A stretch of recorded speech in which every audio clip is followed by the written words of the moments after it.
Game changer cinema flop అయింది. సరే ఇక్కడి వరకు బాగానే ఉంది, కానీ తమన్ ఇచ్చిన మ్యూజిక్ అయితే మంచి హిట్ అయింది కదా. మరి ఆయనంతటా ఆయన మ్యూజిక్ని ఎందుకు తక్కువ అంచనా వేస్తున్నాడు అంటూ కొంతమంది అయితే ఇప్పుడు మాట్లాడుతున్నారు. అయితే రీసెంట్గా డాన్స్ ఐకాన్ 2లో మాత్రం అటు మన తమన్ అయితే యాజ్ ఎ గెస్ట్గా వచ్చారనమాట. సరే గెస్ట్గా వచ్చారు అని చెప్పేసి ఆయన సినిమాలోని సాంగ్స్ అన్నింటినీ కూడా అందరూ కూడా పర్ఫామ్ చేస్తున్నారు. అయితే ఒక 10 సంవత్సరాల కంటే తక్కువ తింపి కొడితే 6 సంవత్సరాల నుంచి 8 సంవత్సరాల వరకు ఉంటే ఆ చిన్న పాపకి తాను మాత్రం జరగండి సాంగ్ పైన అయితే బీవత్సంగా డాన్స్ చేసింది. అది కూడా తనకిచ్చిన ప్రాప్స్తోని, అదేవిధంగా ఒక మంచి క్యూట్ ఎక్స్ప్రెషన్స్ పెడుతూ తాను డాన్స్ పర్ఫామ్ చేసింది. పర్ఫామ్ చేసిన తర్వాత నాకు నిజం చెప్పాలంటే ఆ జరగండి కంటే నాకు సినిమాలో దానికంటే నువ్వు చేసిందే 1000 రెట్లు నచ్చింది అని తమన్ చెప్పడం జరిగింది.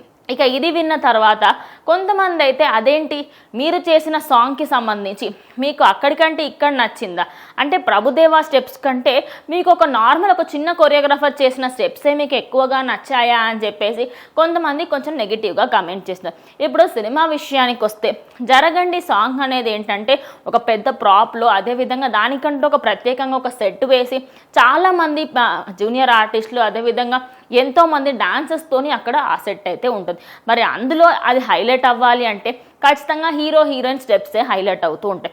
మరి అంత మంచి సాంగ్ని ఆయన కావాలనే తక్కువ అంచనా వేశారని, అదేంటి కావాలనే ఇటు ప్రభుదేవన్ తిడుతున్నారు.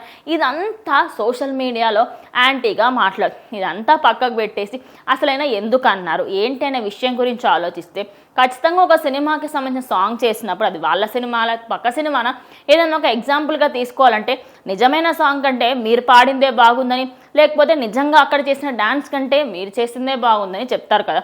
అదే క్రమంలో ఇటు తమన్ కూడా చెప్పారు.